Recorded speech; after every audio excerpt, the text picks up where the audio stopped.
kisah seorang sahabat yang masyhur namanya Rubi'i al-Amir rahimahullah. Pasukan perangnya Sa'ad bin Abi Waqqas. Maka dia pun mengambil panci masaknya yang dia letakkan di kepalanya, karena tidak punya topi untuk berperang. Panci masak dipakai jadi topi.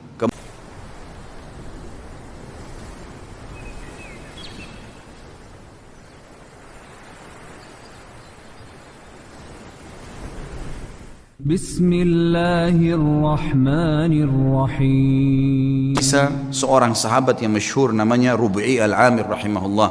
Ini saya tutup dengan kisah ini. Rubi'i bin Amir rahimahullah adalah seorang ulama, bukan seorang ulama, salah satu pasukan perangnya Sa'ad bin Abi Waqqas yang akan masuk, yang diutus oleh Sa'ad bin Waqqas untuk mendatangi Rustum. Rustum ini adalah panglima perangnya Persia. Panglima perangnya Persia. Rubi' al-Amir bin Amir rahimahullah ini terkenal sekali orangnya. Waktu dipanggil oleh Umar bin Khattab untuk berjihad, maka dia pun mengambil panci masaknya yang dia letakkan di kepalanya, karena tidak punya topi untuk berperang. Panci masak dipakai jadi topi, kemudian pisau dapur dibawa untuk berperang. Dia tidak punya pedang. Dia nunggangi keledainya yang tua, ikut di pasukan. Oleh Amir Mu'minin Umar bin Khattab disuruh jalan.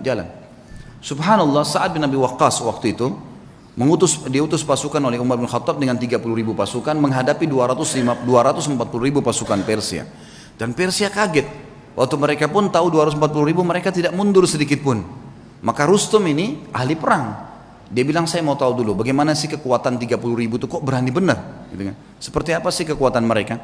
Dikirimlah surat kepada Sa'ad bin Waqqas negosiasi. Datanglah 1-2 orang terus menerus negosiasi, dan semuanya hampir sama perkataannya. Tapi yang paling pertama datang adalah Rubi'i bin Amir rahimahullah radhiyallahu anhu. Sahabat Nabi yang mulia ini datang dengan keledainya. Gitu kan? Dia bawa pisau dapur dan ada tombak yang dia pinjam dari temannya. Dia datang, begitu tiba di istana, kata Rustum, buat dia tidak masuk ke istana kecuali sudah hormat dengan saya, dan hiasi semua istana ini dengan emas. Semuanya, pintu gerbangnya hiasi dengan emas, semuanya taruh harta-harta gelimpangin gitu. Buat mereka mau tahu gila harta enggak ini. Semuanya, bantal-bantal semua singgasana hiasi dengan emas, semuanya taruh emas, geletakin emas di sana sini. Dibuat semewah mungkin. Waktu datang Rubi'i radhiyallahu anhu, begitu melihat kejadian tersebut, dia turun dari keledainya, lalu dia mengatakan, bagaimana dengan undangan kalian? Kata mereka, kau tidak bisa masuk kecuali kau harus menghormati Rustum. Mengatakan, wahai Rustum yang terhormat, saya pamit mau masuk. Kata Rubi'i, saya tamu, dan saya yang harus dipamiti untuk masuk, bukan saya yang pamit. Lalu Rubi'i melihat di situ ada tikar permadani, di atasnya banyak emas. Sama beliau disengkirin emasnya, permadana itu diambil, dipotong pakai pisaunya dia, dibelah dua. Diambil, ditaruh di keledainya, dianggap sebagai ghanimah, harta rampasan perang, ditaruh sama dia. Kemudian dia mengatakan, ini pembukaan harta rampasan perang kami kalau kau tidak buka pintu gerbang. Sendirian. Dan Rubi'i ini perlu anda tahu, orangnya pendek, kecil, bukan orang yang tinggi kekar. Orang-orang Persia waktu itu tinggi besar, kekar-kekar semuanya. Diberitakan ke dalam. Kata Rustum, baiklah, tutup pintu gerbang, buka sedikit saja, supaya dia masuk tunduk kepada saya. Diperintahkan masuk, pintu gerbang dibuka sedikit. Memang tidak bisa orang masuk, harus tunduk. Maka Rubi'i lihat, subhanallah, Allah memberikan orang beriman itu hatinya bisa melihat, ya. Dia bisa membaca, namanya firasatul mu'min.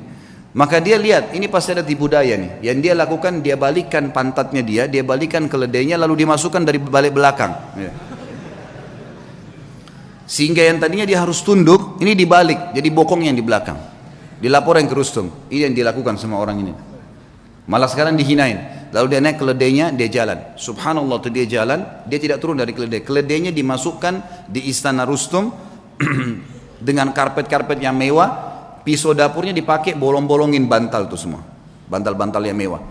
Semua ini karpetnya ditusuk-tusuk dengan tombaknya sama dia. Sampai tiba depan Rustum. Panci di atas kepalanya, pisau di tangannya, tombak di tangan, pisau tangan kanan, ini tangan kiri, tombaknya. Kata Rustum, dipanggil penterjemah, tanya kepada mereka nih, mau apa sebenarnya datang ke sini? Terjemahkan, hai orang-orang Arab, kalian kan dulu di padang pasir, tidak punya apa-apa kecuali gembala kambing. Untuk apa kalian datang ke sini? Kalau kalian butuh harta, sebut saja, kami akan kasih pulang. Kalau kalian butuh gembalaan, kami kasih berapa bun unta dan kambing yang kalian mau. Kalau kalian ingin jabatan, kami akan jadikan, pilih siapa yang terbaik, kami akan jadikan sebagai pemimpin kalian dan kami akan kasih gaji. Lalu jawaban Rubi'i rahimahullah, ini orang kalau sudah mengenal Tuhannya, dia mengatakan, kami datang dari sana tidak butuh dengan harta yang sedang kau pamerkan ini. Dan kami datang mengeluarkan seluruh hamba termasuk kamu dan kami dari menyembah makhluk kepada menyembah pencipta sang makhluk. Itu saja. Kalau kau patuh, maka kau dengan kerajaanmu, kami akan pulang. Hukum Allah. Berhenti menyembah, karena waktu itu raja mereka Kisra dianggap Tuhan. Berhenti menginjak Kisra. Kisra pun tetap dengan kerajaannya, kau tetap sebagai panglima perangnya, semua kau milikin, tidak ada yang hilang di sini. Cuma itu saja. Kemudian kami pulang. Lalu kata si Rustum, baiklah kalau gitu, izinkan kami berfikir, mungkin butuh waktu. Kata Rubi'i, berapa lama kalian butuh? Sehari, 2 hari? Kata Rustum, tidak. Mungkin kami butuh 2 bulan, 3 bulan berfikir, musyawarah dulu. Kata Rubi'i, saya hanya kasih kalian waktu maksimal 3 hari. Karena pemimpin kami Nabi SAW mengizinkan musuh berfikir 3 hari maksimal. Tidak boleh lebih daripada itu. Kata Rustum, terjemahkan ke orang ini. Ini siapa? Pemimpin mereka.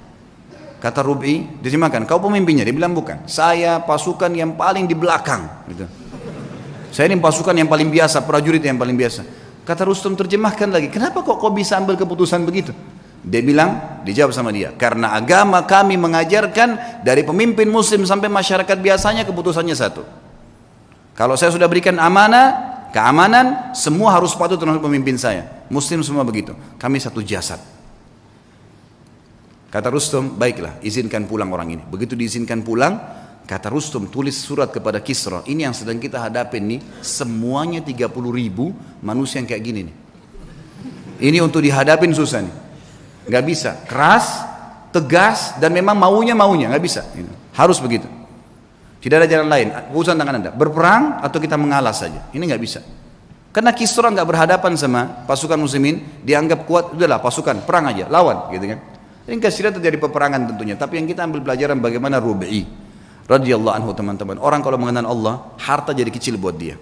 Ya. Semua apapun yang Allah haramkan ditinggalkan, seindah apapun itu. Berapa banyak kisah tadi yang kita sebutkan, anak muda yang meninggalkan perzinahan dengan menaruh kotoran di bajunya, berapa macam orang-orang soleh yang sudah kita sebutkan kisahnya.